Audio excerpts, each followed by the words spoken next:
Testing, testing. Test, test. Testing, testing. Oh, I love those. See Winter Park. Wow, thank you. Boy.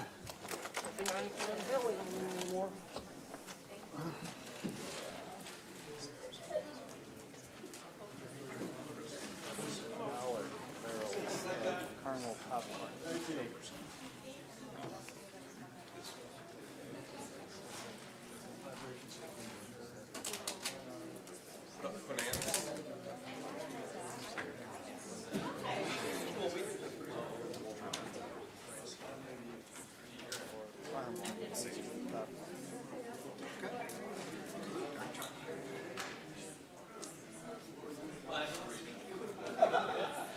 Yeah, I haven't had an ice cream. I've only had one ice cream there in 3 months.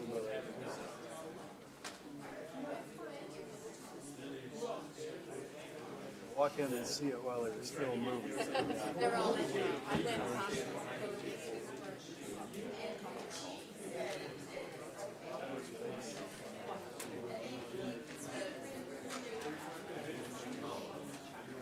There was a Then group- you'll have a bakery to Yeah. another place. I don't know. Oh, next door? They're They're all just shop.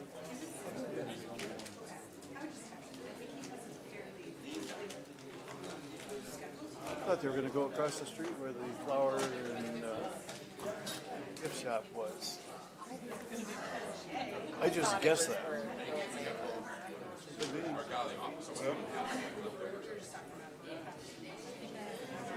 Hey, I caught your son stealing a car in Melbourne today.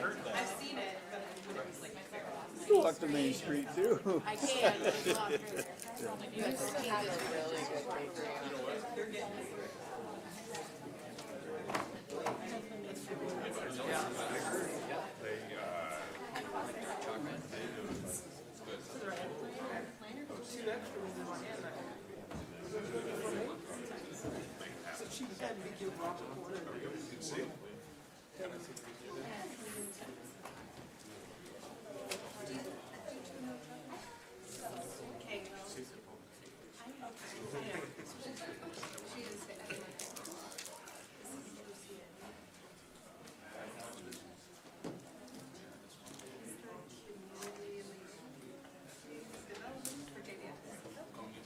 And the packet or the?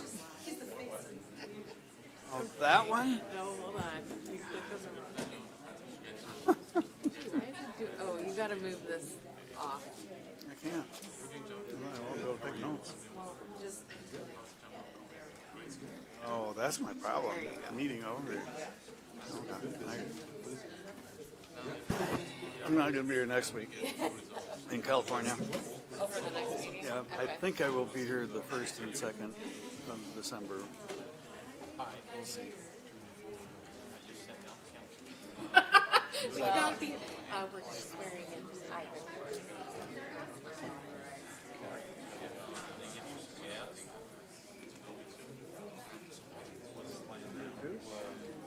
But we didn't have anybody. The deadline is January 2nd.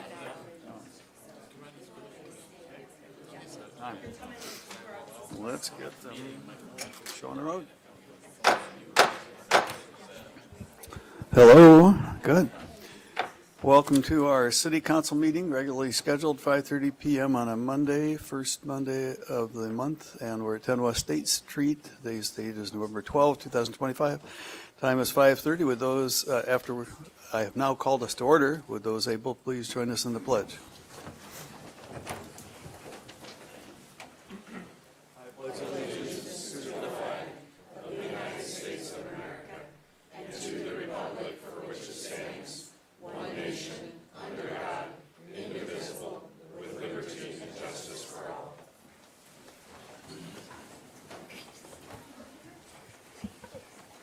Please call the roll. Fonseca? Here. Kell? Here. Lottiehoff? Here. Mitchell? Here. Nichols? Here. Schneider? Here. Thompson? Here. Very good. Full house, and we have a quorum. It's public comment time. Members of the public may make any comments they like on any item that was not on the agenda. approach the mic, state your name and address, and limit your comments to 3 minutes unless I authorize longer. Unless it's Lonnie. No. Sometimes I just automatically authorize longer. The speaker shall direct comments to the mayor and council as a whole, and that means don't individually point us out. And the mayor and council may provide a response to the public comment, but not engage in discussion or debate on items raised by those members, and no action may be taken on them, otherwise we might fall afoul of the open meetings laws. With that said, the microphone is open. Start the clock. I had to respond to that with an invitation. I don't think I'm going to have to be able, I'm so sorry. I'm Lonnie Hoagland, Senior, 14080 East Main. I don't think I'm going to be able to be here all night. I'd like to be. That's one of the privileges of not sitting there. I don't have to be here tonight. You guys need to be there. It's awesome. You're all volunteering to do it and getting paid a little minuscule amount, blah, blah, blah. I'm going to have to leave. Please, sometime soon, tell these garbage haulers that you're not going to change the garbage system. It's pretty much going to stay like it is, because I think that'd be the best thing to do. Because the best analogy I can think of is, if I can't name names, a certain mayor might want Hoagland to tow his car if he breaks down. I'd say, no, I can only tow cars in this corner of town, or I can't tow on Thursdays, I can only tow on this day. So if you do the garbage stuff, you might end up doing that to the towing. But I try and do stuff with laughter.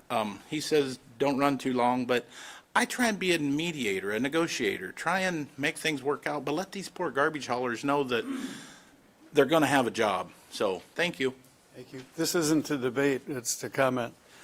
I think they got the message last week when they filed out that it's not going to change. Perfect. And so if any of those haulers are watching tonight, I think it is a done issue and probably for another 5 or 10 years. Last time before Gene Beach died was when it was brought up, so it'd be 9 or 10 years ago. I'll bet it goes another 10 years. So, and I think the last idea was to invite the couple from, is it Eldora or Iowa Falls to apply to, as long as it's in open.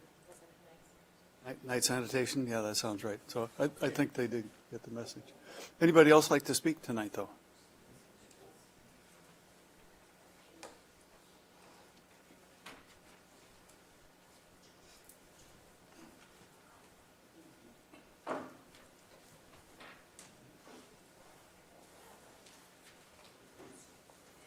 Ray Mitchum, 1402 South 3rd Avenue. I ordinarily wouldn't probably keep my cap on in the council chambers, but I thought since tomorrow's Veterans Day, I thought it might be a proper thing to wear. I hope a lot of you, of course, you have seen the letter to the editor that where maybe I shouldn't even be here because I'm not smart enough, according to the letter to the editor. And I shouldn't be speaking, even though I taught science for almost 40 years here. And I just was concerned that it's nice that the TR will print letters to the editor from all sides, and I hope that continues from all sides. But, you know, there comes a time when threats can be a little beyond what, you know, should be agreeable as fair. And so I think it would be good to remember that there are things that you read in letters to the editor that you probably realize certainly, oh, that's not true, or that's not true. And of course, I have had people tell me, well, Ray, don't worry about what he wrote because you were a good teacher. Well, this prompts me, I don't know how many of you heard Joey Kaczynski Saturday night at the auditorium, but Joey, of course, has made Marshalltown very well known, along with Toby Huss. And I taught with Toby Huss's dad. I taught 9th grade science to Joey Kaczynski, and he went on to become quite an engineer, as some of you might have remember him talking about last night.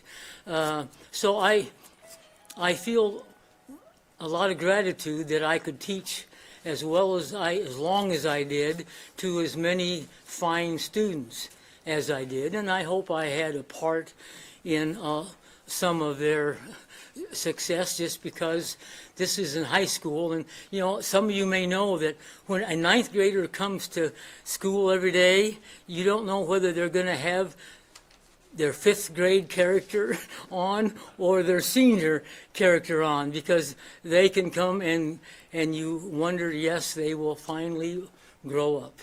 And so I just appreciate that Marshalltown is doing what they can, like the community auditorium. I thought Joey did a fine job in explaining why he is not only appreciative of growing up in Marshalltown, but that he attributes a lot of his success to the kind of education that he had and the kind of community that he grew up in. So I just wanted to confirm that I hope I'm not as dumb as the guy in the letter to the editor proclaimed me to be. Thank you, Ray.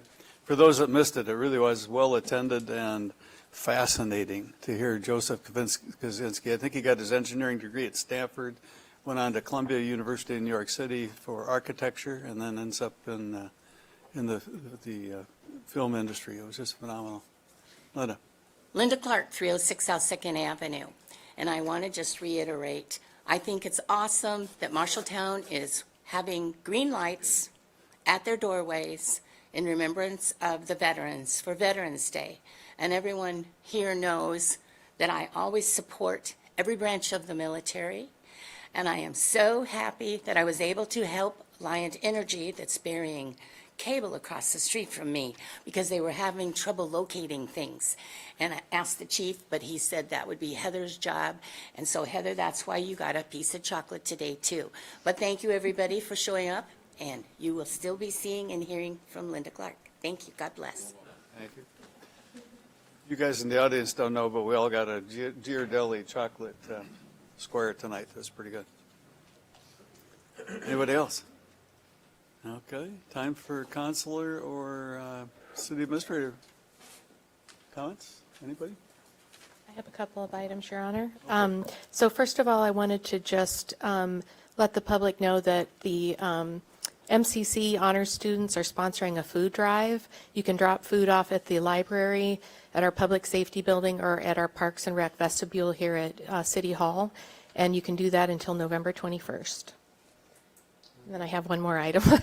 I invited, or I'm going to invite Sarah up to just give a little bit of a good news item from the library. And I brought props. Could have brought chocolate too.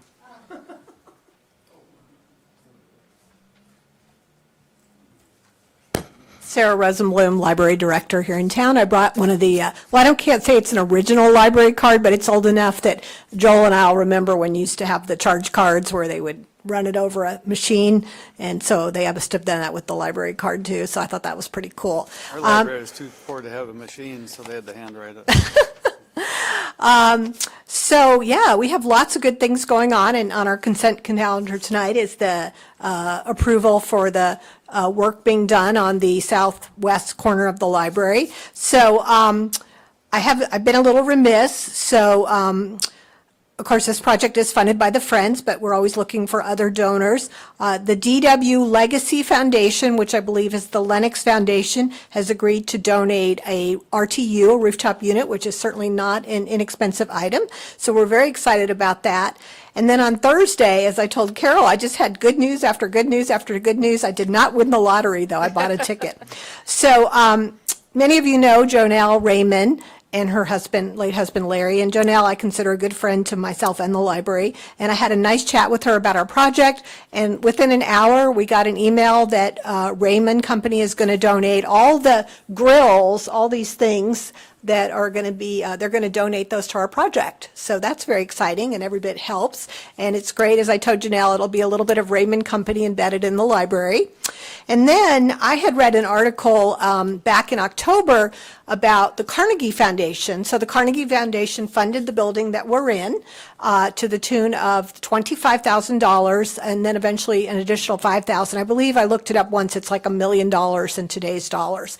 And that's when community members, people probably like yourself, Joel, bankers and things, had written to Andrew Carnegie. We have the Carnegie letters at the library and requested this funding. So I read this article saying that the Carnegie Foundation decided they wanted to reinvest in public libraries. And they were going to give $10,000 to Carnegie libraries. And I thought, the way I read it, I thought you had to still be in your Carnegie library as an active library. And I thought, oh, yay for them, sad for us. And then I realized that Cedar Rapids posted that they were going to get the $10,000 and they are not in a Carnegie library. They're in a library that was built after their floods. So anybody who knows me, I'm kind of tenacious. And I started writing and emailing. And we obviously have a really good spam filter at the city because they did email us twice in October to say that we were eligible for the funds. And so we are going to get $10,000 from the Carnegie Foundation, no restrictions on the money, and there'll be a state meeting in a couple of weeks. We're going to all talk about our Carnegie funding donations, but I'm very excited about that.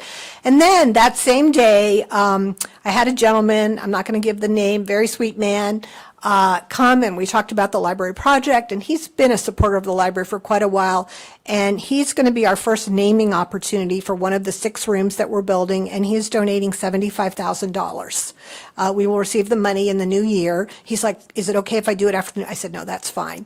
But so it was really a great day. I think I called Carol twice. I was kind of so excited. And it just shows that people support all of our resources here in the community. Some people have, you know, the library's close to their heart, or the Little League field, but it was really just a great day. And it really, you know, it just warmed my heart that people are so invested in our community and the library. So, yeah. So I do need my little library card back. I don't know where it went. Thank you, Sarah. Yeah, great news. Good way to start the meeting. I just tried my last jury trial last week, got the verdict at 5:10 p.m. on Thursday. It was in Dakota City, and I had to borrow an easel at their library, which is still a Carnegie library. Well, they should be getting $10,000. Tell them they need to apply. I do want to recognize I have one of my Friends Board members here today, Michelle Rustborough, and, you know, we couldn't do it without the Library Board of Trustees and the Friends Board. Thank you. It was a late invitation, so they can't come tonight, but you'll have a special couple guests at the next meeting. I can't be here, I'll be out in California, but Mike knows who that'll be, so he'll make that announcement. And then on a sadder note, Larry McKibben died this last week, and I want to say some things about Larry.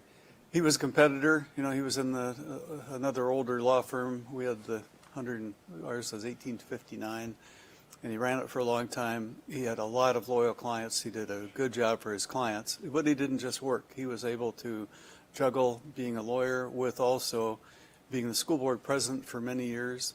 He was he got the award from Rotary for being the best Rotarian, the best volunteer in Rotary.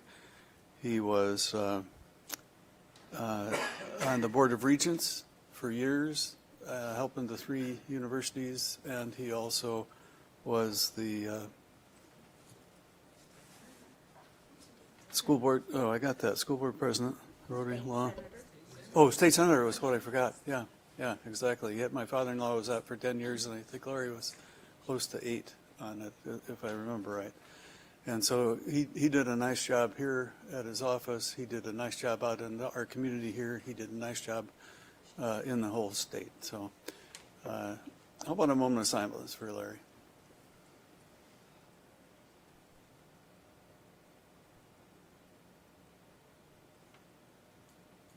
Thank you. I think one of you thought maybe the service is on Thursday. I haven't seen yet what the service will be, but it'll be a big one. If you don't want to stand, you might want to get there early.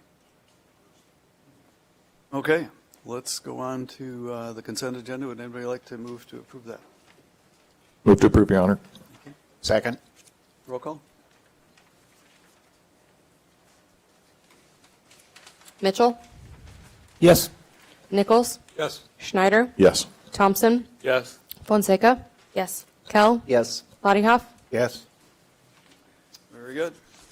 That carried. We have a lot of resolutions tonight. What's our First out of 15. Resolution adopting amendments to the city's purchasing policy.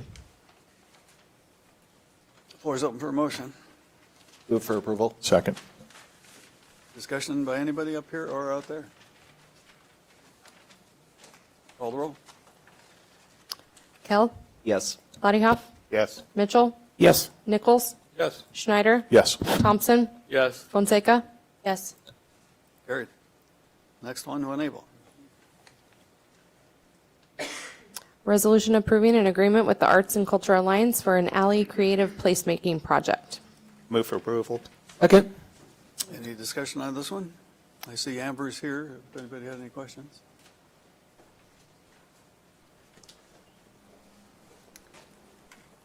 Amber Danielson, 126 West Main Street. I don't really have anything other than to say I'm here for questions if you have any. Otherwise, I wanted to let you know that since coming at your last meeting, how many people have stopped me at the grocery store or at a coffee shop or downtown to tell me how excited they are to see these projects happening in the downtown. So I think it's an exciting and timely project to be going forward with these.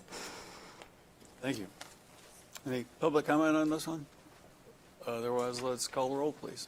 Schneider, Yes. Thompson, Yes. Fonseca. Yes. Kell, Yes. Bodyhoff, Yes. Mitchell, Yes. Nichols, Yes. Carried. Next. resolution approving an agreement with the Arts and Culture Alliance for a temporary art installation on city property. Is there a motion? So moved. Second. Discussion? Any discussion out there? Let's call the roll on this one. Bodyhoff, Yes. Mitchell, Yes. Nichols, Yes. Schneider, Yes. Thompson, Yes. Fonseca. Yes. Kell, Yes. Carried. When able, our next one. resolution to approve an annual urban renewal report for the year ending June 30th of '25. Motion first. For approval. Thank you. Second. Discussion. Diana. Diana Steiner, Finance Director. Let me just pull up my folders here.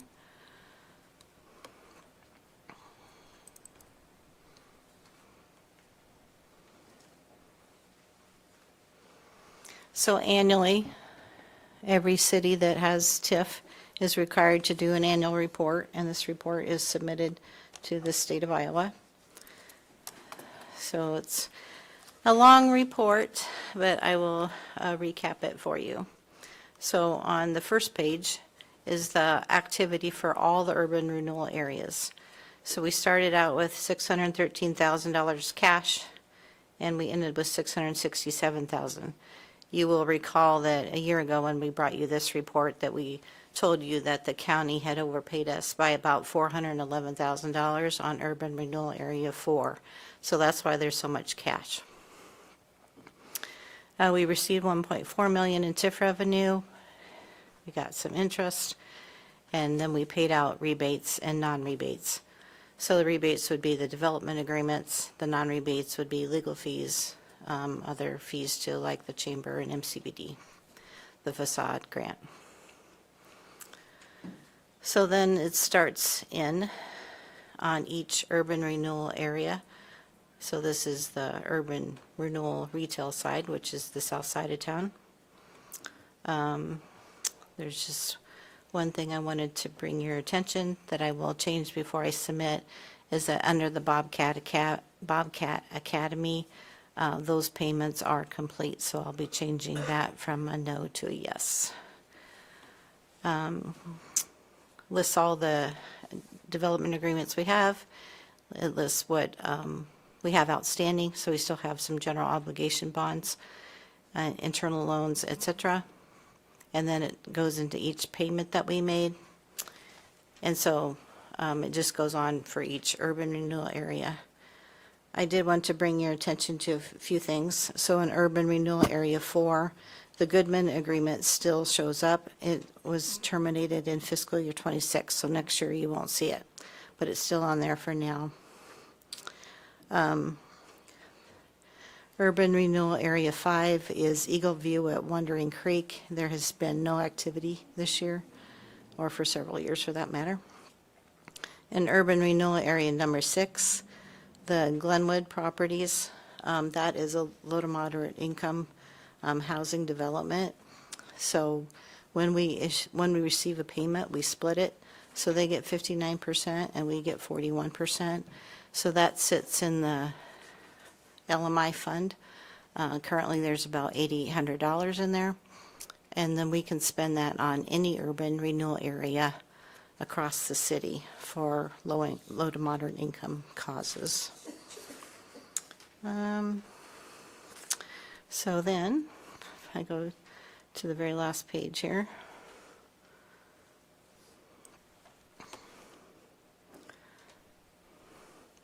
I did put a spreadsheet together so you can see urban renewal area, the beginning and ending cash balances, what we received in and what we paid out.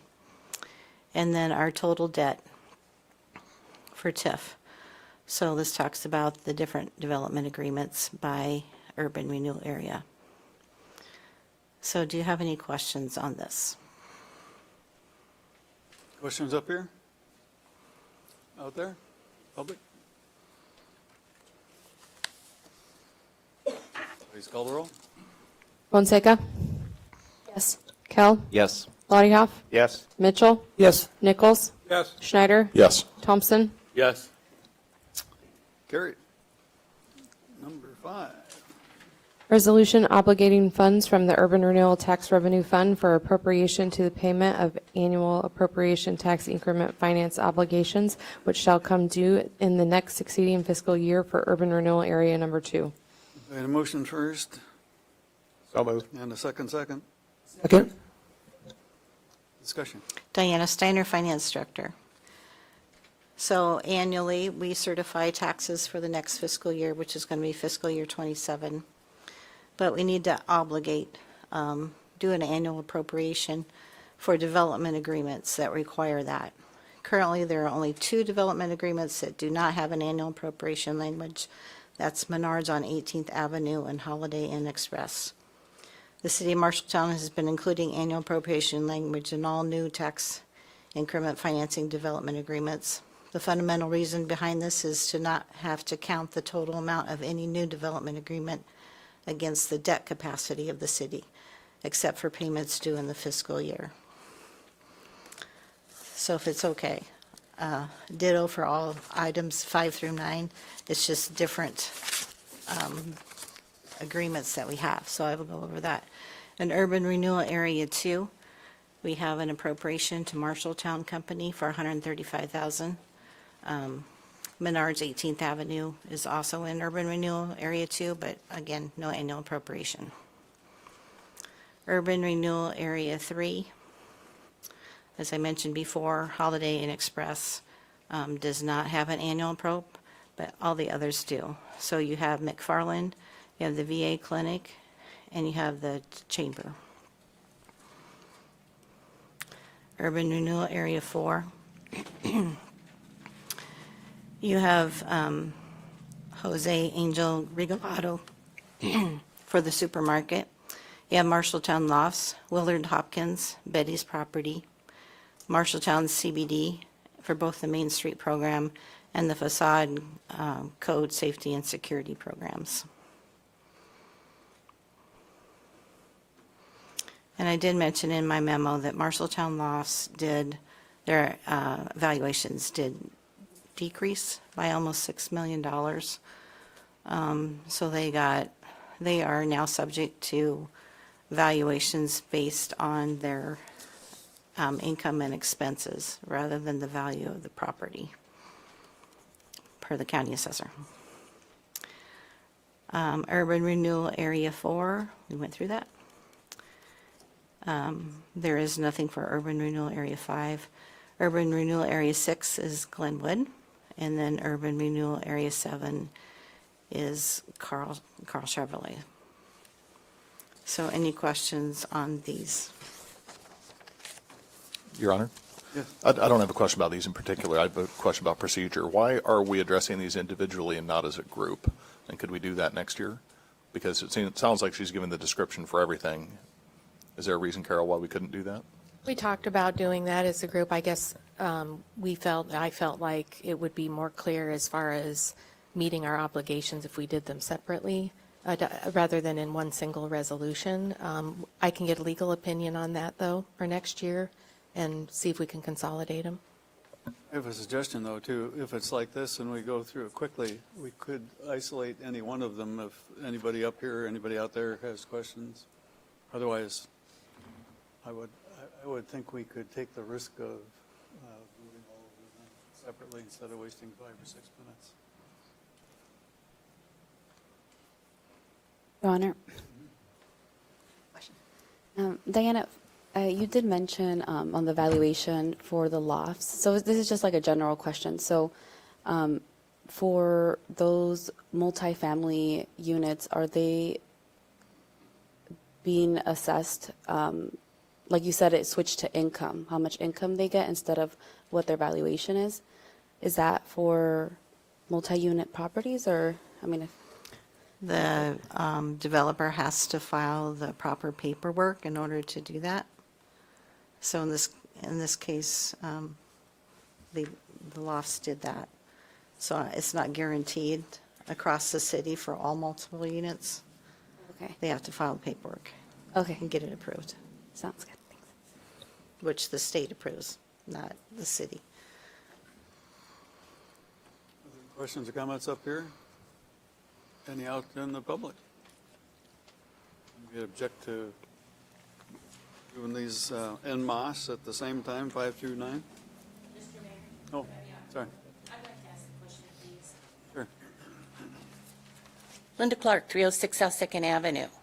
And I would like to reiterate what the city administrator said, giving us, the public, the chance, one at a time on the resolutions, because it makes it more clear for all of us. We don't all have accounting degrees, but we have people on the council that we respect. And when you pass them all in a big block, it doesn't give us a chance to understand. And I appreciated Ms. Fonseca asking the question. But now the question that I have, I remembered when they came and to get the income tax financing for the mall. Now, do I understand that the mall facility has lost value? So that, how is that going to affect the 20 years for the tax increment finances that we, the people, are having to pay for? Did I make that clear enough so that you can answer that? Thank you very much. It's those kinds of things that we need to know. Those of us that have been here forever in Marshalltown, we expect certain things to be certain ways, and I like the opportunity to be able to ask questions because we don't all have the education that the city administrator and stuff have. So thank you for answering the question. So the mall owners are called the shop, and they have not yet started their TIF agreement, so we're waiting for the valuations to go up. And then there's you subtract the taxable valuations from the base valuation, which will be lower after they invest their $20 million. Then you calculate it based on that. Is that all your question?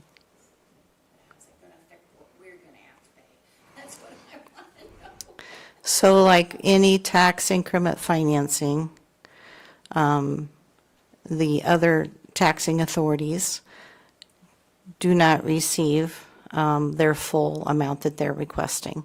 The county goes in and diverts that amount to the city so we can pay the development agreement. So it doesn't directly affect your taxes. It's just how they're allocating it.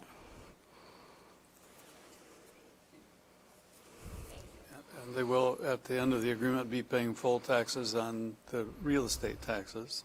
And then we'll be getting in more sales taxes if they have stores there that sell items, right? Right. That should decrease the general tax burden on somebody like Linda Clark. Right. So they take the consolidated tax rate across all the taxing authorities. So you'd have the college, the city, the county, the school district. Those authorities still get the base amount. So we'll just say the mall's worth $3 million. So that taxable portion still gets to all those taxing authorities. But when we do the tax increment financing, we subtract out the debt payments, because all those taxing authorities need that debt money and equipment. Thank you. Other comments or questions by the public?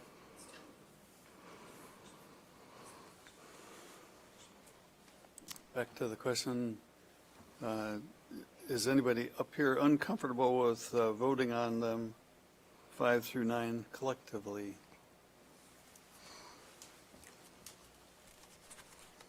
I guess we started with a motion for number 5, did we? Do it individually? Oh, you're going to be a stickler, aren't you? Okay. Well, let's see how long it takes to do all of them. Let's put on number 5. Nichols? Yes. Schneider? Yes. Thompson? Yes. Fonseca? Yes. Kell? Yes. Lottie Hoff? Yes. Mitchell? Yes. Let's vote on resolution number 6. Move to approve. Second. Roll call. Thompson? Yes. Fonseca? Yes. Kell? Yes. Lottie Hoff? Yes. Mitchell? Yes. Nichols? Yes. Schneider? Yes. Thank you. Is there a motion on number 7? Move to approve. Good. Roll call.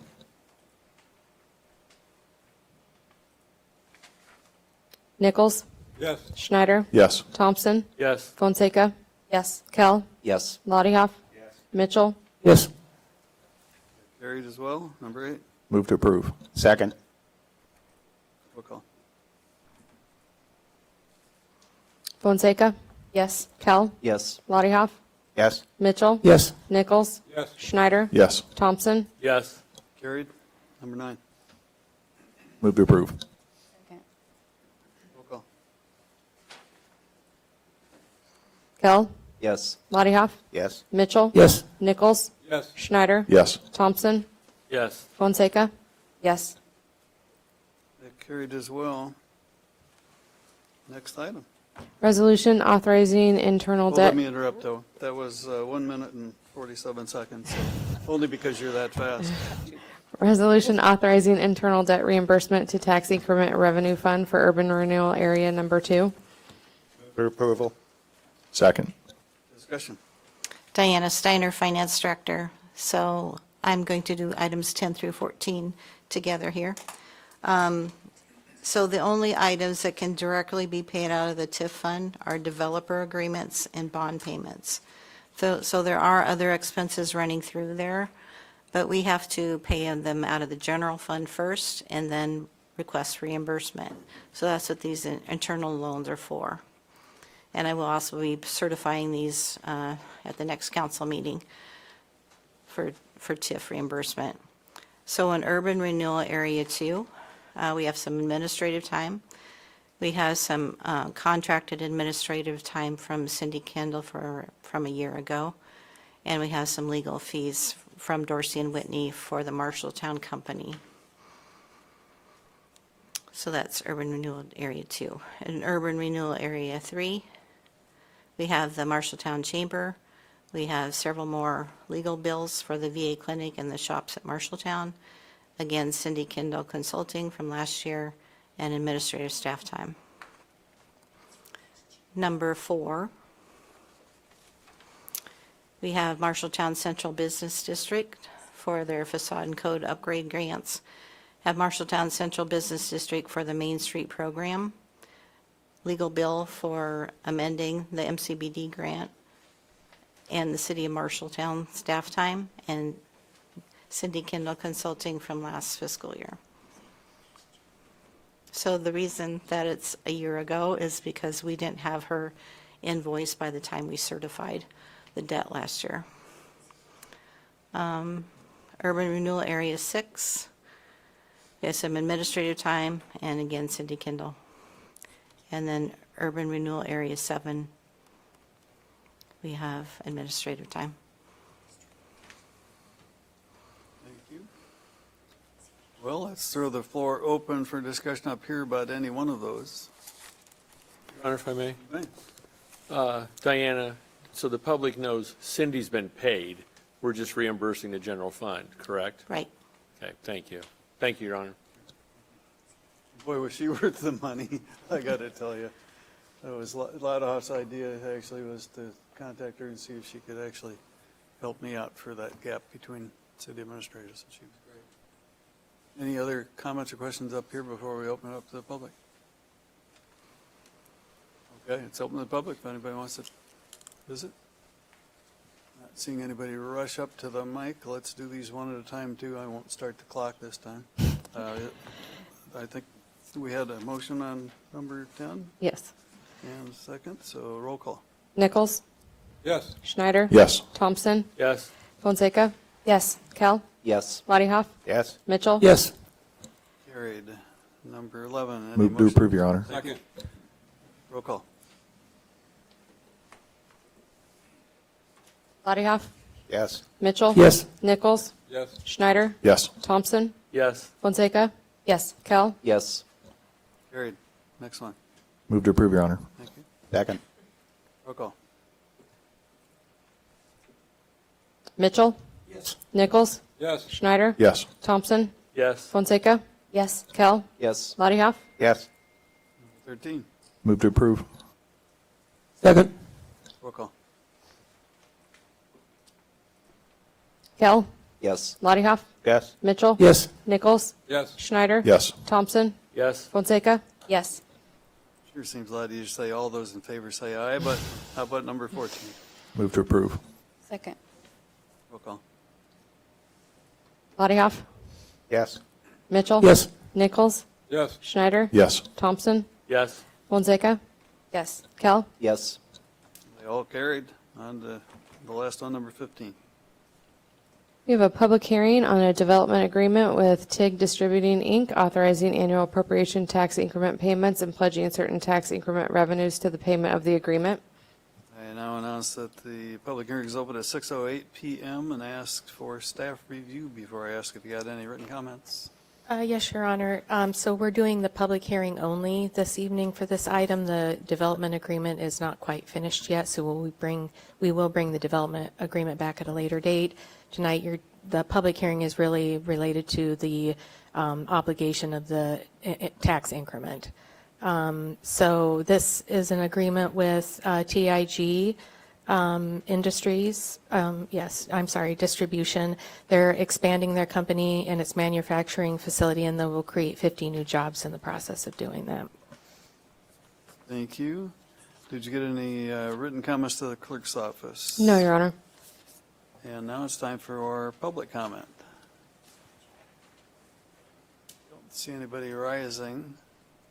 And so I'll declare the public hearing is closed at 6:09 PM, just a 1-minute hearing. And we are not asking for any motion at this time. Correct. Very good. Let's go on to the one ordinance tonight. Ordinance to amend the Code of Ordinances, City of Marshalltown, Iowa by repealing and replacing Chapter 72 Parking Rules, Section 72-102B and 72-109, second reading. Move to approve. Thank you. Is there a second? Second. I hope this doesn't affect where that little Toyota's parked right out front. Good evening. This is the second reading, so I won't go into the details, but high level, this is related to parking configurations for on-street parking. If on-street parking is allowed, the default type of parking is parallel parking, unless it is signed or painted otherwise. If it is angle painted stalls, it is forward angle parking unless signed with a back-end angled parking sign only.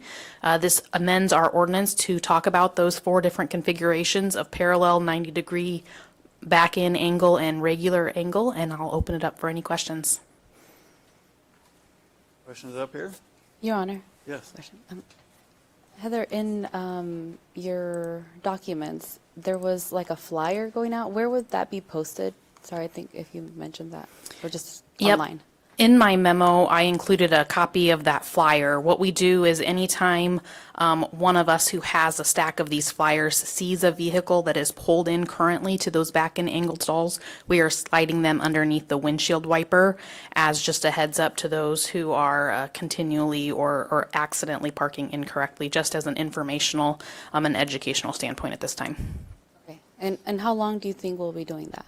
You guys will be doing that. We will continue to do that until the time that this ordinance takes effect, which will be after publication following the third reading. At that time, we'll get some input from parking enforcement and the officers, whether they'd like us to continue with those brochures that we see, or whether they'd like to take over from a ticket and enforcement standpoint. Sounds good. Somehow I'm reminded, I was looking at birthday cards today at Oliver Bean, and they have these fake pre-printed things that you can stick on the windshield, basically telling somebody they suck at parking. I almost bought them. Your Honor, with me? You may. Yeah, Heather, would it be easier for the people that's coming to Marshalltown and citizens of Marshalltown is if we just make it all back in parking versus some places you can pull in? When we look at the safety of parking configurations, depending on the side of the road and the angle of those lines, we don't want people backing in to regularly pull in angle stalls, so there's going to be a mix. We will, though, as we look downtown, try to standardize it there along Main Street as additional phases continue, and also including the east side of the courthouse when that gets repainted next year. Thank you. Your Honor, if I may? You may. Heather, how upset would you be if I tried to amend this to get your department to put signs on all the streets that don't have alternate parking currently? Ultimately, this is a council direction to city staff, so I defer to council on the direction they'd like to give staff members. Do you know how many streets we have that don't, how many blocks don't have any signage whatsoever, and cars are on both sides of the streets? If there is currently a street that allows parking on the street and it has no signage designating alternate parking, then currently parking is allowed on both sides of the street. My question was, do you know how many city blocks we have like that? I do not. I would have to go back through our ordinance and probably street by street. Our default ordinance is that streets in general are alternate parking. And then there are 7 or so sections or schedules that they're called in our ordinance that talks about where there are exceptions to those rules. And I would guess that that exception would be handled in those sections.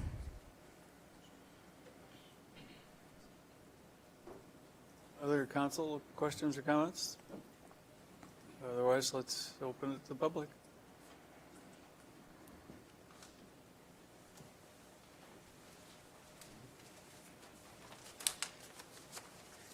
Tim Bradbury, 12 North 10th Avenue. I wonder, could we put this in the water bill, since everybody gets a water bill or sewer bill or whatever, but make it clear enough for us elderly people and older and younger that sometimes don't understand some of the new rules and how it affects them, and also the penalties or fines that will be tacked on for whichever ways they park. And I think it's going to take some wording for the 4 different types of parking and streets and all, but somehow make it plain and simple. But I think the water bill would be the easiest way to communicate that they're all going to get it.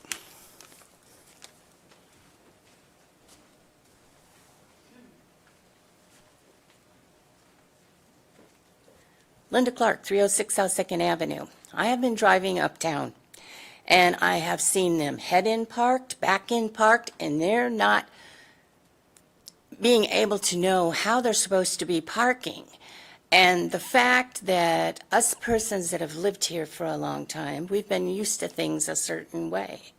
And the older I am getting, the more I am seeing more things being changed that is causing confusion in the city of Marshalltown. The painting has to be done. That costs money.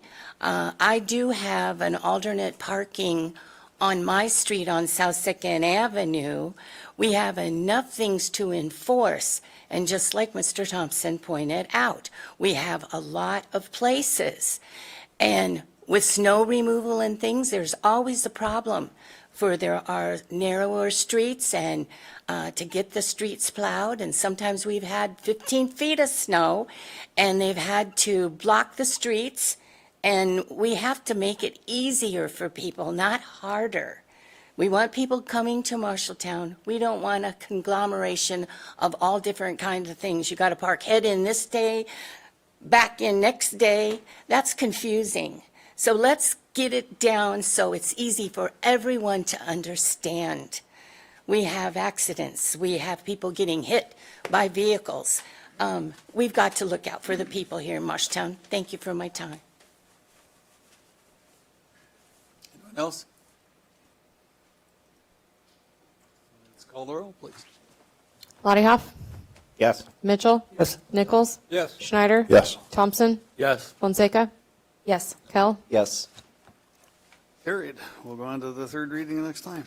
All right, discussion items. First one's the 2006 City Council dates. Yes, Your Honor.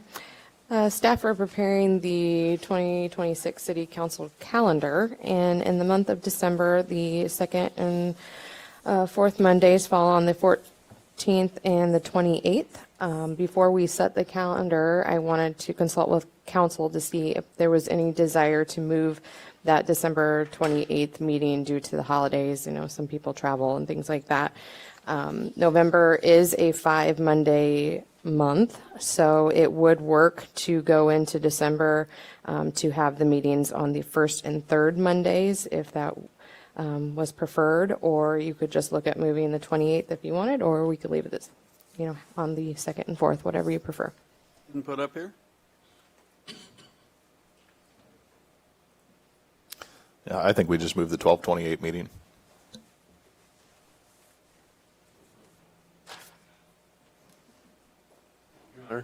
Yes. Jeff meant to say to the 25th is what I think he was. I agree with Jeff. Move the 28th meeting to which date? The 21st. To the 21st? Is that good enough to get our bills paid? Okay. Any objection to that idea up here? Staff has its direction. Thank you. Thank you. All right. Additional discussions regarding solid waste management options. Oh, maybe I spoke too soon. Thank you, Your Honor. So this is, I was on Zoom at the last meeting, and I'm looking for some additional direction just because it was a little hard for me to be completely clear on what next steps were related to this item and the next item I have on tonight's agenda. What I gleaned from the discussion regarding the solid waste study, that there were potentially two things that council would be interested in prioritizing over some of the other recommendations that were made. One was exploring a consolidated pickup schedule, still under the existing open market system. A consolidated pickup schedule is where basically the haulers pick up in the same general area on the same day. And the idea of that is to address issues with roadway impacts, improving waste collection efficiency, reducing just general community concern around that. The second item was evaluation of requiring garbage service for all residential households. I did talk to our city attorney today about that. He said we can require that. The way that we might enforce that would be that we would require customer lists to be submitted by all of the haulers, so that if we had a complaint, we could verify that an individual does indeed have garbage service. So I'm looking for direction on those two items and whether you'd like me to proceed with further evaluation and development of these two things. Let's go with the consolidated pickup schedule first. Any input up here? Your Honor, I'd be open into looking into that. This would be for us being able to enforce our ordinances. Another suggestion I had at the last meeting was maybe requiring the receptacles to be labeled a certain color that indicates what day the pickup is. I see some of the haulers are in the audience. I didn't know what you guys thought of the feasibility of having your customers mark their cans would be. I don't know if you want to provide a little feedback since you're here.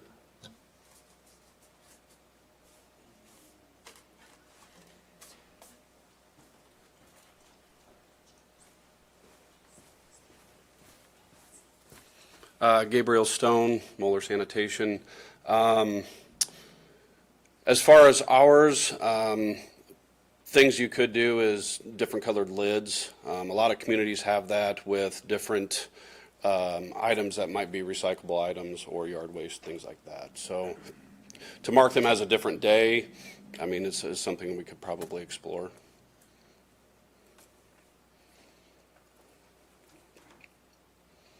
Your Honor, Yeah. just thinking through that, does it not become obvious when someone has a can or garbage along the street when no one else does? I mean, is a color needed to signify that? Isn't it just simple observation potentially? I could see just one person uses one hauler that picks up on a different day, and how is an ordinance enforcement officer supposed to know? This just makes it very explicit that if you're driving down a street and it's blue day, for instance, we'd pick out 5 colors, and you have a yellow can out, it's sitting out too long. All right, I might not be following. I guess this was kicked off going to consolidated pickup per day, per location. Yeah. Yeah, I agree, but I was suggesting this as a potential alternative. I'm looking, definitely look to see what that first option would look like, but this could be an alternative because the whole point of the consolidated day would be so that the ordinance is enforceable when people are leaving their cans out longer than they should or putting them out too early. This is another visual indicator that we could use.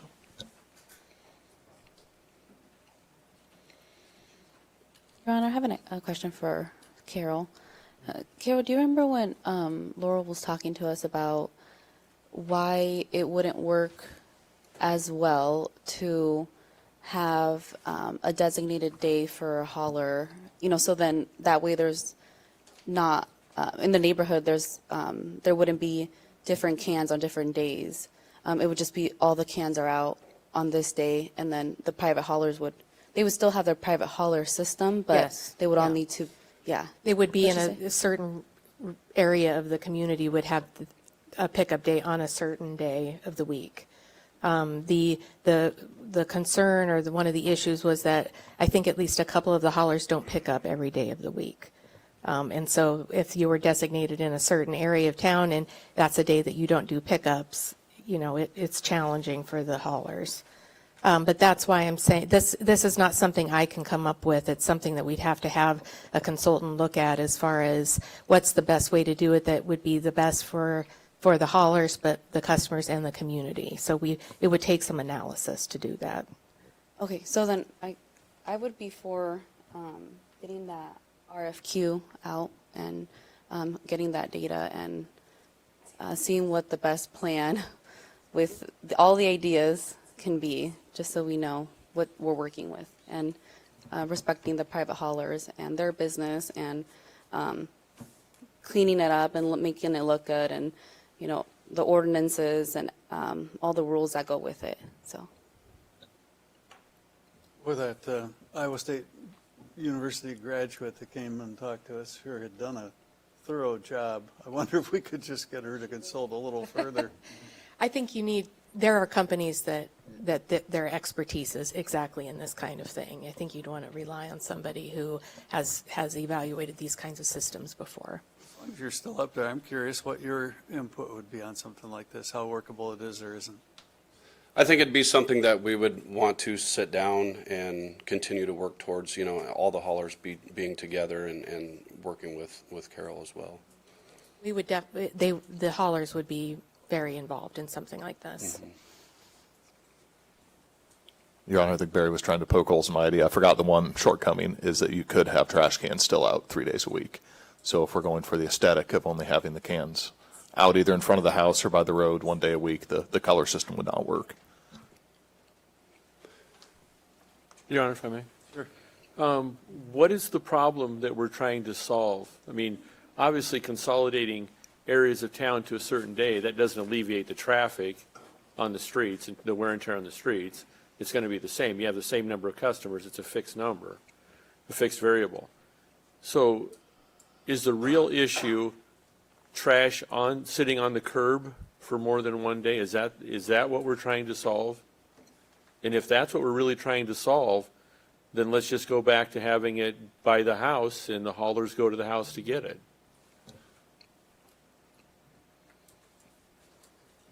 Your Honor. Yes.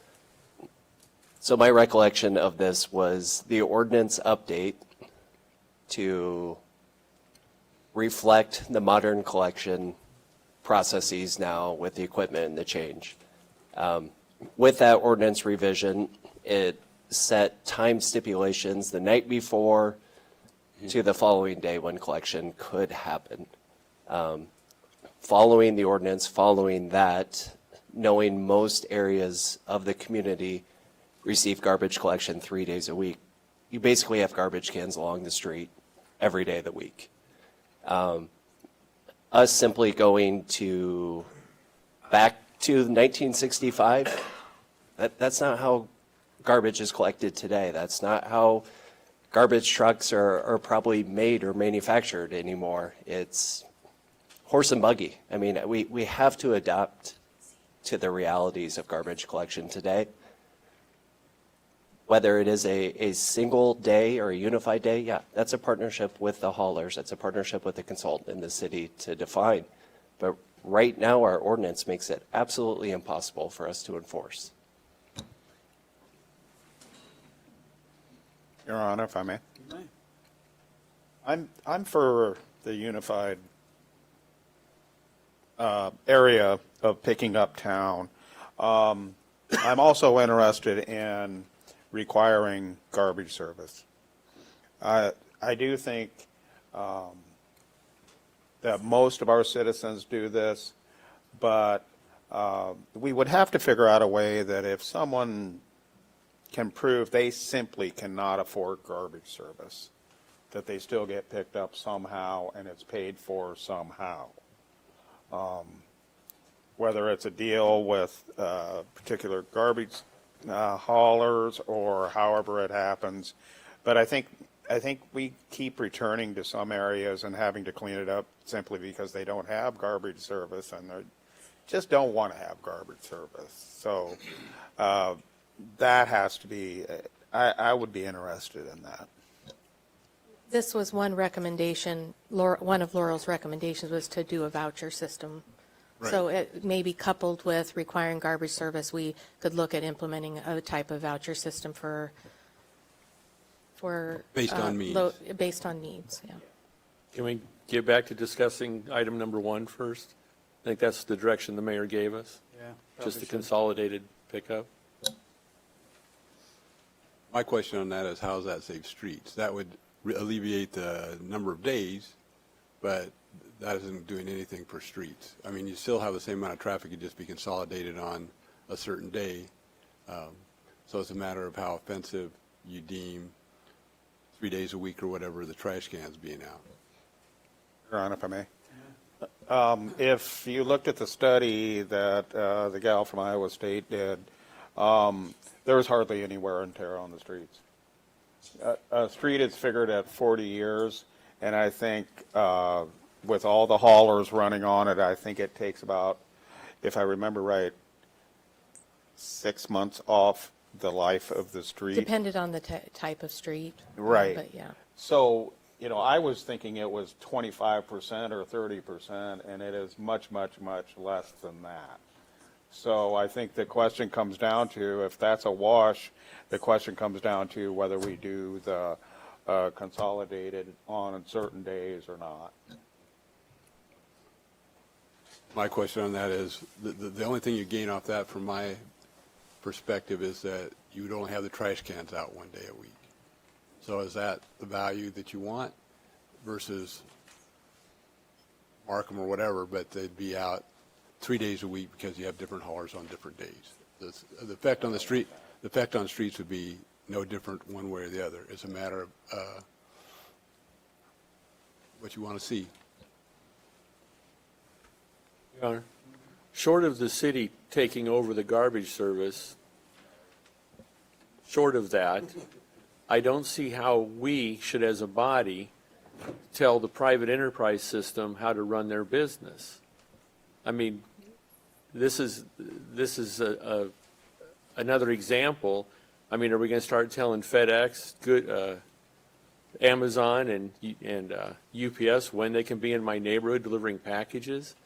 I mean, obviously, these guys are in to make money. They have their efficiencies built into the system, and alls I see this doing is driving the small independent haulers, well, they're all independent, but driving the smaller haulers out of business because they may not have the customer base in that area that makes it cost effective for them to go in there. I believe the economy of scale is the private enterprise system and working it that way. I don't see why we're pushing for this. And I don't see us having the staff to go out and enforce this anyway if we go out. I mean, we're not doing it now. I mean, the city staff has to correct me if I'm wrong. I don't think we're writing any tickets now for a toter being left out all week. And I've seen houses that they actually have a stand out by the curb where they keep their toter. They carry their garbage out to the toter. So I don't like ordinances that we either can't enforce or we're not going to enforce. And I see this as one that I don't know how we're going to enforce it, or even if we have the staff to do that. So I guess I'm still opposed to the first one for those reasons. Your Honor, Gary, I have to disagree with your comparison there. I mean, FedEx and UPS aren't causing complaints to us. It's people who aren't picking up their trash or leaving the trash out all the time. That is the problem, is we can't enforce ordinances, therefore we're not, because it's impossible to go down the street and see when somebody's out of ordinance or in ordinance unless you go every day, and then it becomes not worth it trying to enforce. So I do think this is addressing a real problem we have. I'm familiar with a house that's very nice and they can afford the garbage service and they burn it instead. I'm sure they're not the only one in town. And so, but that gets into the second aspect of it. We're still trying to figure out doing the consolidated. Well, Your Honor, from my perspective, the bigger issue is that for those that don't get any trash service and let it build up and they become a mess until they get a nuisance violation, and then we have to deal with it. That's why your committee took this one on too, I think. So, Yes, from my perspective, I don't know that I think the consolidated is worth it, but I think a study of the required with the vouchers or some kind of deal to deal with means is worth looking at. Anybody else up here? Let's open it up to the public. Your Honor? Yes. I guess just one more thought, and I mentioned at last meeting, the three most common themes, and people are passionate about garbage collection. We all experience that, where maintain the open market system, the amount of trash cans or toters in neighborhoods, which the SETI verified, and then the requirement. So you personally, Councilor Thompson, may not see it as an issue. I remember during your campaign, you want Morristown to be the cleanest city around with garbage cans 5 days a week on the curb. I mean, did we just not finish that sentence? So I think we all recognize the community. We want it to reflect who we aspire to be. And garbage cans are not aesthetic, but they're utilitarian. We need it for sanitary reasons, and so appreciative of the sanitation companies and the open market system. But just because it's going to be hard or require a study, we just say it's not important. I guess I reject that notion. Let's open it to the public.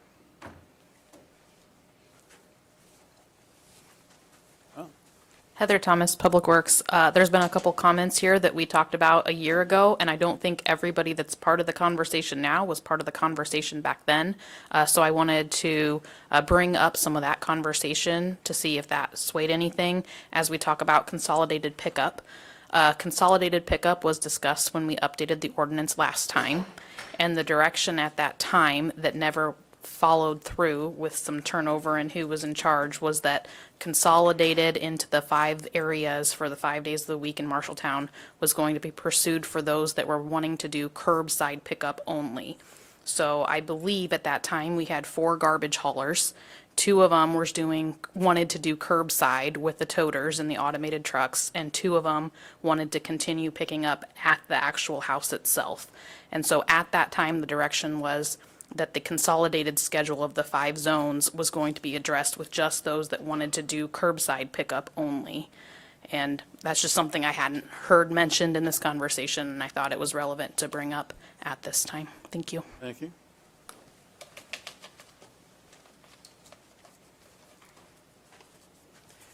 Tim Bradbury, 12 North 10th Avenue. I got 5 questions or things brought up. You said it's bringing us past 65. I think it does backwards. When we bring the garbage to the curb, you're leaving it to the weather elements and whatever. We didn't have a problem with so much garbage being by the curb and by the street. When it was by the house, it was taken care of and stayed up by the house.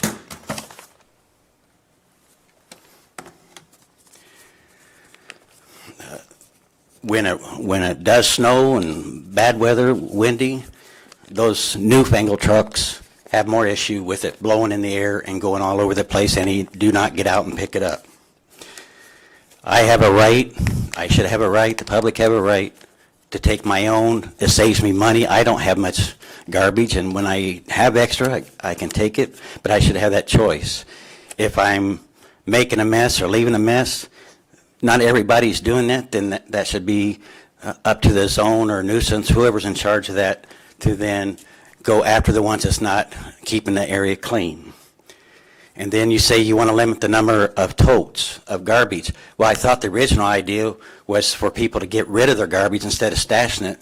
And I see areas where people have one container and it's full, but they can't set it out, or they have no place to put it, so it then gets added to the next week and whatever. So you're making another problem there too, where again, if it's by the house and the haulers have their employees, generated more people working and stuff, but they picked up the area and it was all picked up, not just by what that tote was up front. Then it's added another problem. I see peddlers with their bicycles and their trailers on the bikes and whatever, going through the garbage and taking junk out and leaving it on the ground. Whose fault is that? We can't do nothing about it. I've seen it. I've threatened them to quit doing and stuff, and they just laugh in my face that they're helping the environment by going through and picking up wire and different other issues out of it. So in some ways, you created some more problems by putting it out front. I should have a right to take my own, because we don't make a lot, and it also, if I don't need a voucher for it, but I should still have that right. Thank you. Other public comment?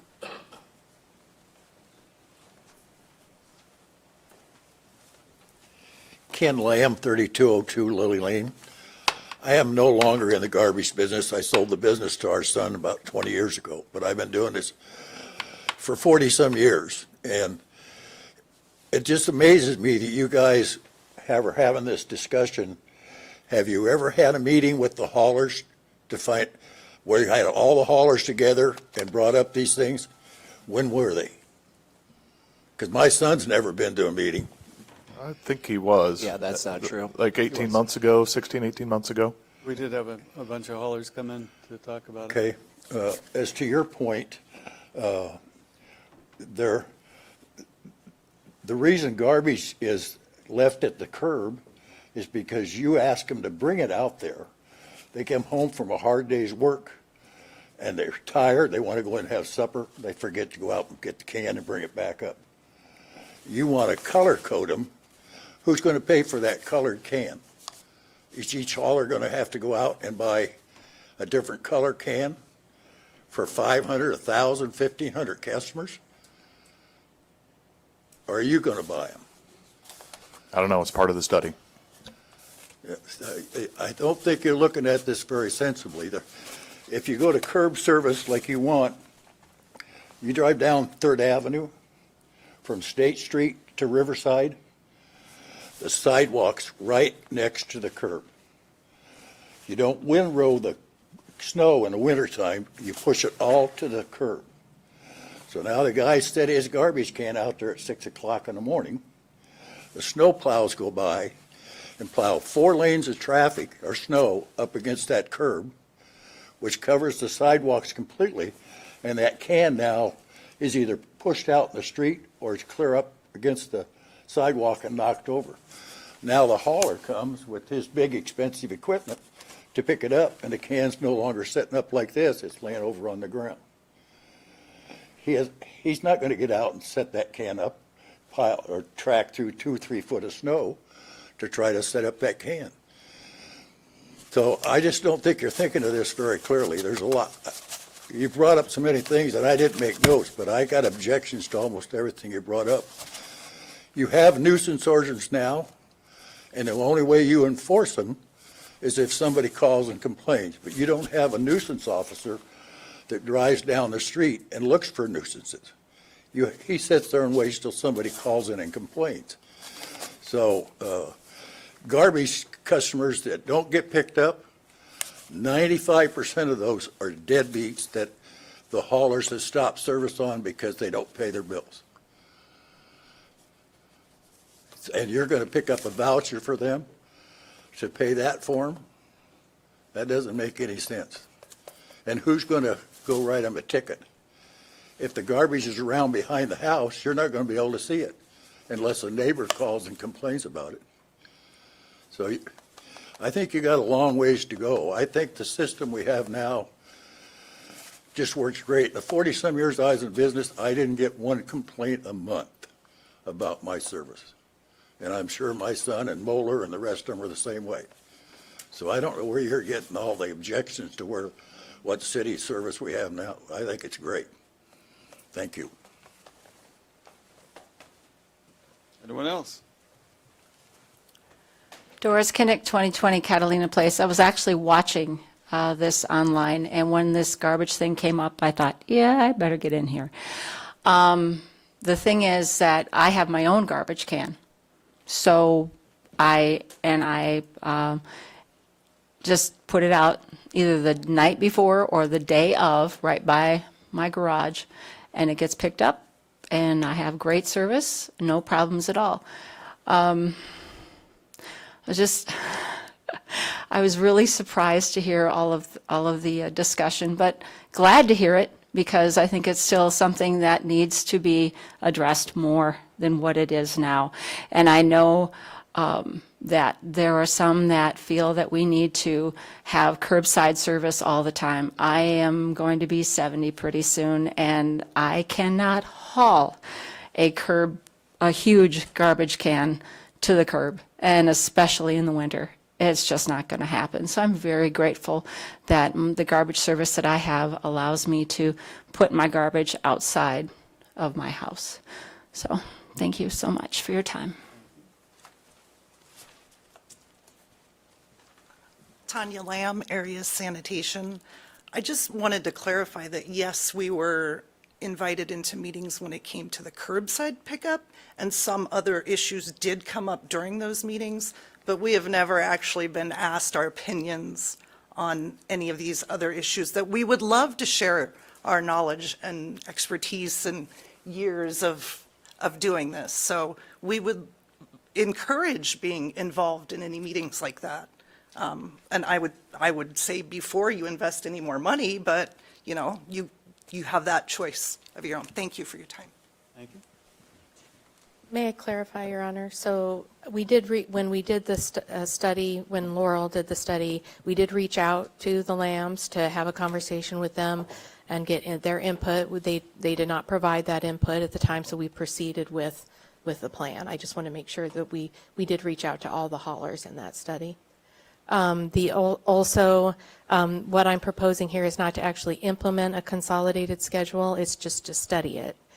So, it may, somebody that we might have work on that may come back and offer a different idea. I don't know what that might turn out to be, but it's not to just go ahead and implement it or find a way to do that. It's to see if it's a feasible thing to do. Linda Clark, 306 South 2nd Avenue, and I've heard all the discussion, and we do have very good garbage service pickup. We have people that have been having the same garbage haulers for 20 plus years in this town, and we are satisfied with what we have. There are many people that are getting older. I myself have taken my garbage at one point out to the county landfill that is privately owned, but I like Doris Kinnick. I am getting older. I don't want to be hauling no big server thing. I take care of my own garbage. And what Mr. Schneider talks more about is people that are getting their properties all in nuisance situation. That does not affect our private garbage haulers. And I appreciate the fact that we have so many good ones that know and help us with our garbage. And a number of people have said that. Leave it alone. Even the consultant that was here, she said, leave it private. Leave it up to the garbage haulers. Leave it up to us. It's just like what was stated. It's my right to decide how I take care of my garbage. If I become a nuisance, somebody will report me, and then I will get a notice. But so far, that hasn't happened. And I've lived at my house for probably 75 years. So thank you for your time. I think you need to leave it alone, like the consultant said, and leave it up to us with our private haulers. Thank you.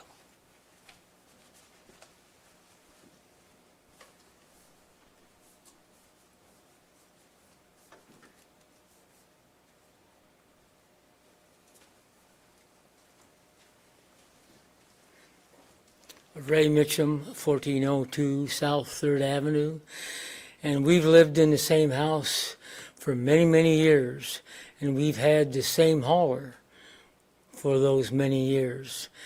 And the Lambs, Gary was a little younger when I first met him, and I knew the whole family for many reasons. But I do appreciate the fact that, yeah, this whole town isn't growing older, at least as far as those coming in to replace the oldies with the youngies. But a lot of us seniors do appreciate the option of having it picked up at your door. And I know there are enough, as was mentioned, there's enough seniors in town that I think we have to keep that in mind, that there are important reasons for some of us to have it picked up at the door and not have to haul it out to the street. Thank you.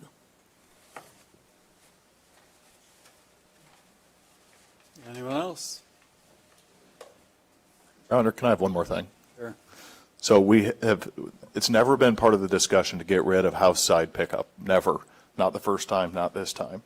It just seems like everybody's hearing what they want to hear about this. Nobody is saying the haulers aren't doing a great job. They are. The problem is the people not bringing in their garbage. The problem is the people making messes. That's what we're trying to solve here with ordinance enforcement.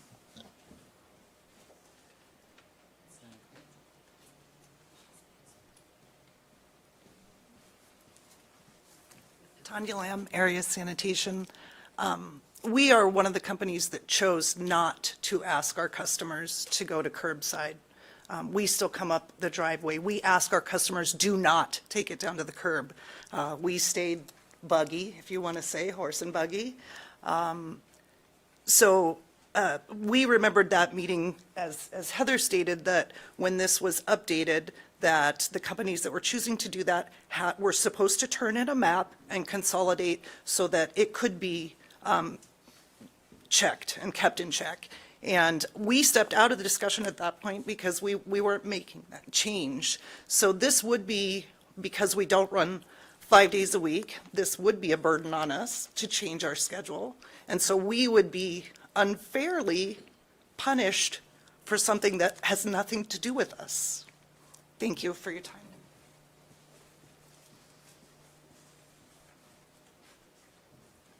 Staff need direction?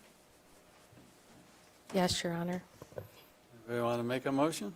Your Honor, do you want to discuss the second item, or No, let's stick on this one first. so you want direction on this one item only Yeah, first? let's figure out if we're going to regionalize it or whatever. Your Honor, I have a Nope, question. sorry, got somebody else who'd like to speak. Yeah, well, thanks, Mayor, for proclamation, but history, I'm Tom Kurth, 802 Highland Acres Road. Been there 59 years. My dad started the garbage business in 1928. He went 35 years, and I took over because he became ill. And I went 43, so we had 78 years between us. And I sold my route to Area Sanitation and my other commercial route to Stones. And I think the garbage hauler should just be done just like it is. I'd like to see it make it to 2028 to be 100 years that my dad started it. He hauled garbage out of the basement with ashes, and I did 1 year. I could take you to the house where I had to go in, and I was raised on the back of the truck. I was garbage, so I'd leave it the same way it is, but don't get too many ordinances. The callers gives good choices. When I was in the garbage business, I went around with seemed like I had on my forehead garbage. Now it's ragbri, so I got my ragbri hat on. And that's all I got to say. I don't want to take any more time, but leave it like it is, I hope. I'm 81 years old. I get my garbage to the curb if I wanted to, but I don't. I don't have to, but I put it where they can drive right up to it. I got property that'll let them do that, and they can do what.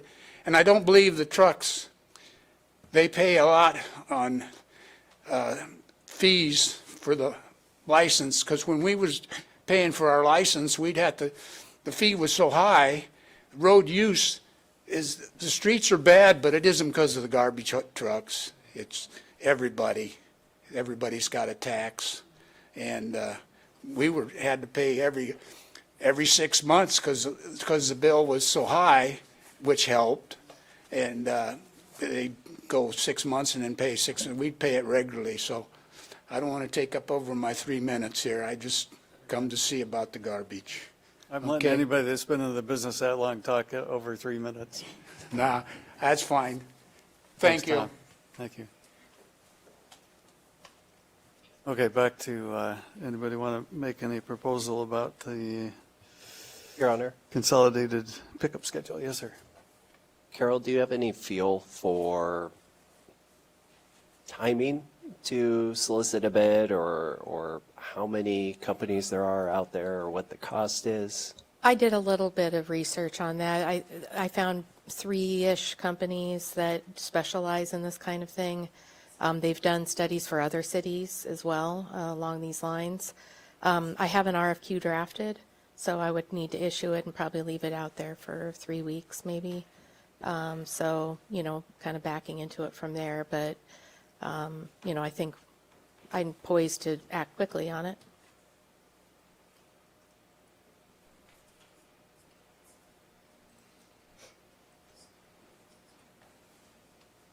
If nobody wants to pull the trigger and make a motion about doing the RFP, it'll die for lack of motion, and we can go on to the Your Honor, I would motion for us to explore and have us evaluate if we want to move forward, depending on the responses and timing, cost, all those factors. So many unknowns right now. I'll second. Let's call the roll.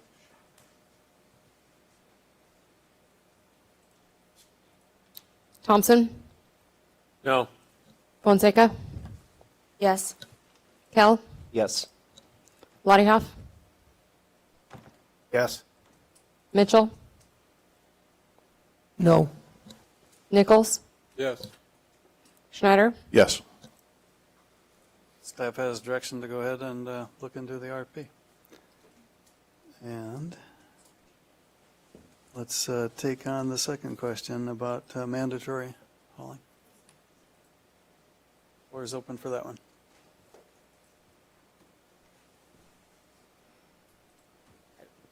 I'm curious about how hard it would be for the haulers to come up with a list. If there was a suspect property where people were burning their garbage, or they were seen heading out into the country to dump it in the ditches out there, how hard would it be to get what would be a confidential list of your customers with addresses that could be checked by the nuisance folks? Your Honor? Yes. With that, thinking back to the discussion we had with all the haulers, they know the habits and the workarounds people do. I think that would be worth mentioning if anyone would, just how they play the game with the different haulers to essentially skirt around having to pay the rules. I think that's a piece of information we need to take into consideration as well. It's not a spot in time. You have a hauler at this point, and that means you're going to have it all year. It seems like it's a very fluid situation, and I think they know how people game the system.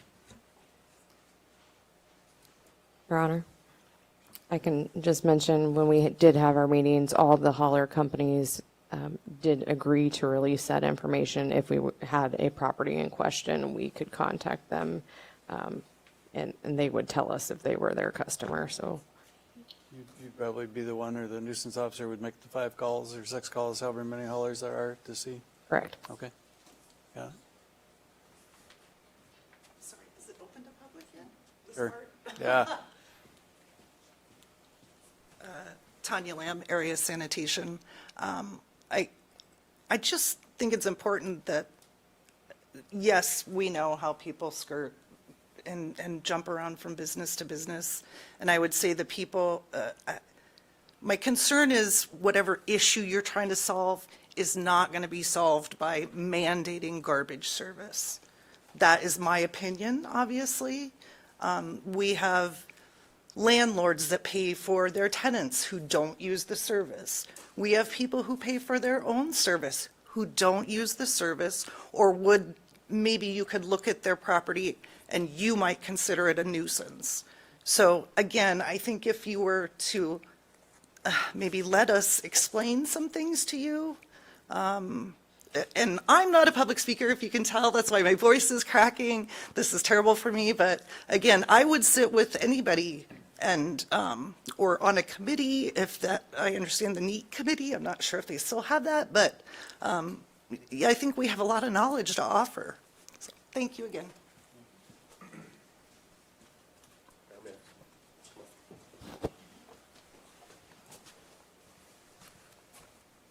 Hello, Mayor and Council. Christopher Cross, I'm the fire chief. One of the things I'd like you to consider in not leaving anybody behind for trash collection is that we have a significant civil problem about 80 times a year-ish, give or take, on my fire crews going out to referee illegal burns in the city. The illegal burning, about 95% of that is garbage. Not to mention maybe the half a dozen significant structural fires that I've been on since I've had my career here due to hoarder conditions or garbage stuffed into garages or in the house. Whatever decision or calculus you have to come to make a good decision on this issue, which I know it's touchy, I would like you to consider reducing the fire load and reducing the incidents that we're out in the world, having, to be able to inject ourselves into a civil matter. It's not criminal.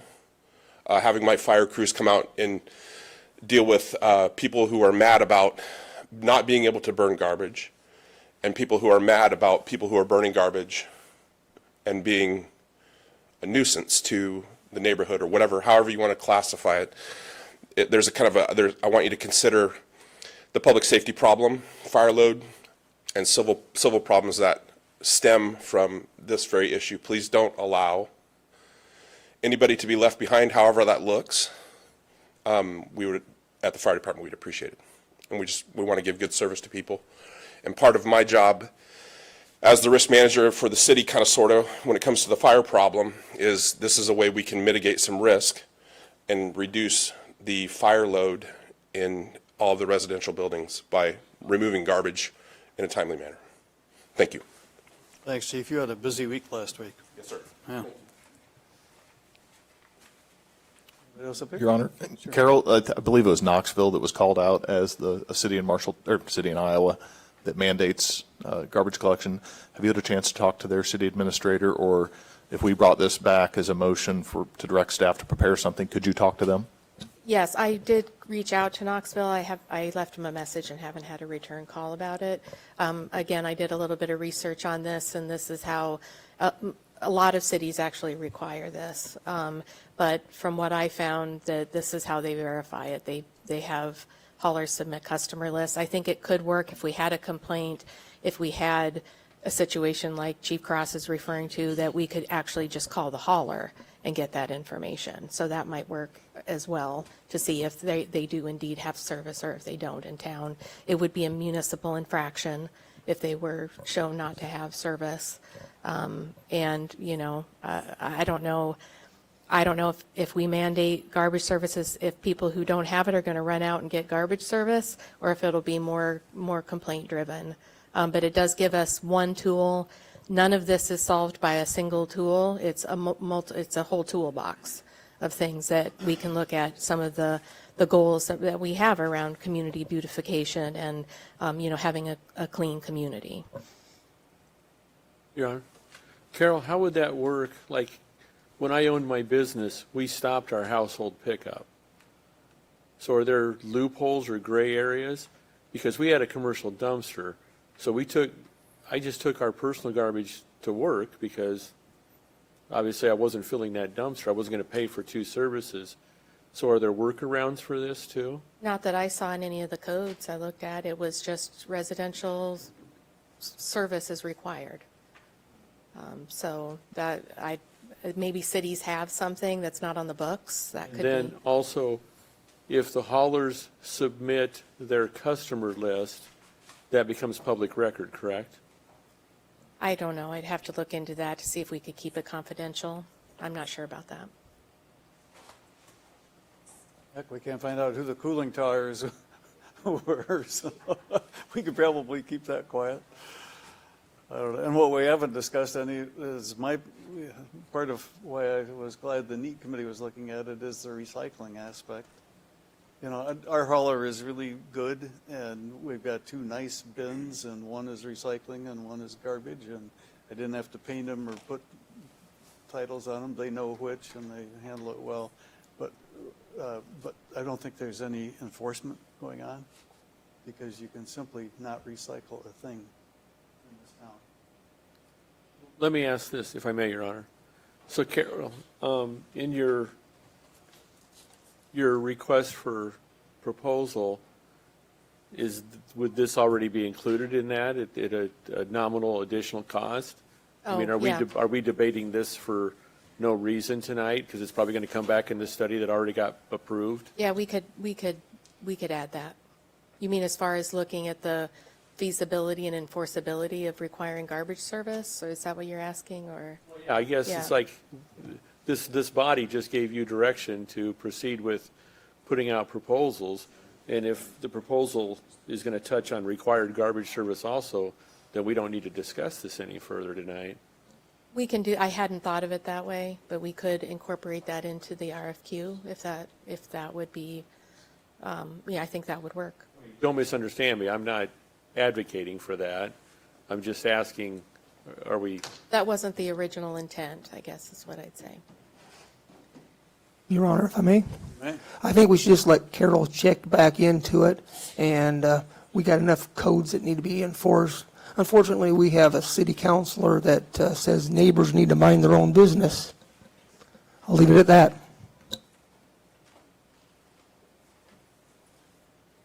Your Honor, can I make a motion? You may make a motion. Okay, thank you. May I make a motion? Yeah, could we proceed, have staff proceed with the development on researching requiring the garbage service in Marshalltown and getting back to us, adding it to the RFQ, RFP? I second that. Roll call.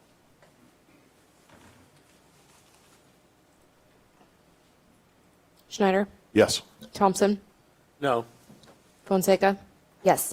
Kell, Yes. Lettyhoff, Yes. Mitchell, Yes. Nichols. Yes. That's added. All right. That is all for discussion item number 2. Let's go to number 3, direction on proposed amendments to Chapter 31, council compensation and meeting attendance requirements. Who wants to take the lead on this one? I'll kick it off, Your Honor. So this, again, is another item that was discussed at the last council meeting, and I'm lacking a little bit of understanding of the direction of council as to whether you wanted to consider adoption of changes in ordinances or changes in the council manual to incorporate any of Councilor Mitchell's proposed series of amendments to Chapter 31 of the City Code. They related to expectations of council member attendance, compensation deductions for absences, accessibility requirements for the mayor, and I think that covers most of it. So does council wish for staff to do any additional follow-up work on this item?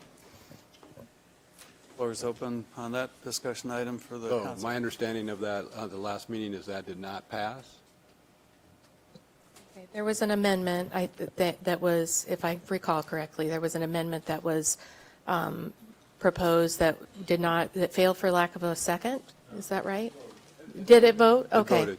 Okay. Well, yeah, if that's the direction of the council, that's fine, and maybe I didn't understand completely what was going on there just since I was online, but I just want to make sure I don't need to do anything additional with this item. Your Honor, if I may. I think you're good. Yeah, go ahead.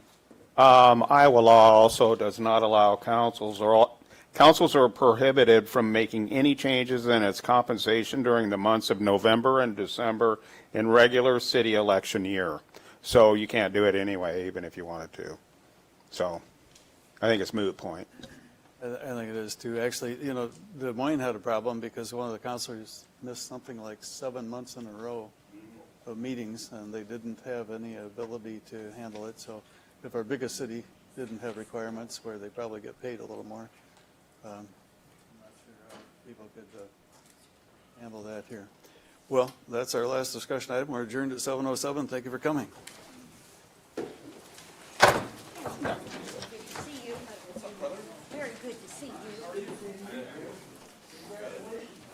Kelsey, can you get the clock down and change it?